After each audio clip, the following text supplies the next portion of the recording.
Magandang umaga Pilipinas, alamin natin ang magiging lagay at taya ng panahon ngayong araw ng Miyerkules 27 August 2025 at sa mga susunod na araw. Sa kasalukuyan may dalawang low pressure area minomonitor sa ating bansa at una na rito ay huling namataan sa vicinity ng Patnanungan, Quezon. Ang nasabing low pressure area ay may mababang tsansa na mag-isang bagyo, subalit magdadala ng mga pag-ulan sa malaking bahagi ng Luzon. At pangalawa na rito ay huling namataan sa layong 200 km west of Taguban City, Pangasinan na may katamtaman tsansa na maging isang bagyo sa loob ng 24 oras. Samantalang sa southwest monsoon ang hanging habagat at patuloy na umiiral at nakakaapekto sa Southern Luzon, Visayas at Mindanao.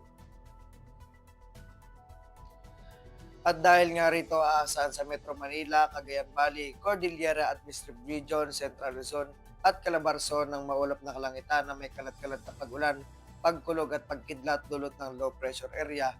Samantalang sa Mimaropa at Bicol Region naman aasahan din ng maulap na kalangitan na may kalat-kalat na pag-ulan, pagkulog at pagkidlat dulot naman ng southwest monsoon. At para naman sa Visayas, ganoon na rin sa Zamboanga Peninsula at Northern Mindanao, asahan na maulap na kalangitan na may kalat-kalat na pag-ulan, pagkulog at pagkidlat. Habang sa nalalabing bahagi ng Mindanao, asahan bagyang maulap hanggang sa maulap na kalangitan na may pulupulong pag-ulan, pagkulog at pagkidlat. At para sa magiging lagay at taya ng panahon sa susunod na 3 araw mula Huwebes hanggang Sabado, sa Metro Manila ay aasahan ng maulap na kalangitan na may kalat-kalat na pagulan, pagkulog at pagkidlat mula Huwebes hanggang Biyernes at pagdating ng Sabado ay aasahan ng bahagyang maulap hanggang sa maulap na kalangitan na may pulupulong pagulan, pagkulog at pagkidlat at ganoon na rin sa Cavite. At para naman sa Angeles, Lipa, Puerto Princesa, Calayan Island, asahan ng maulap na kalangitan na may kalat-kalat na pag-ulan, pagkulog at pagkidlat.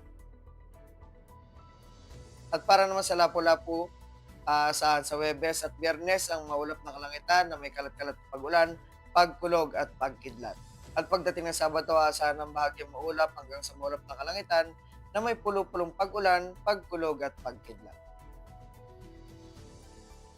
At para naman sa Davao at Zamboanga, asahan ng bahagyang maulap hanggang sa maulap na kalangitan na may pulupulong pag-ulan, pagkulog at pagkidlat.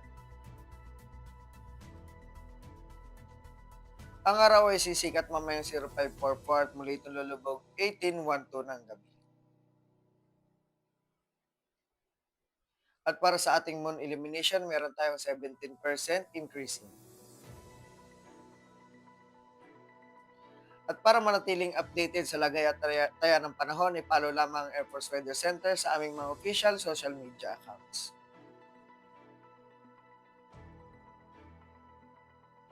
At sa ngalan ng aming commanding officer na si Colonel Alvin John Cugador Pap GSC, ako po si Sergeant Jeric Angelo Embriones, Philippine Air Force, Weather Forecaster ng Air Force Weather Center.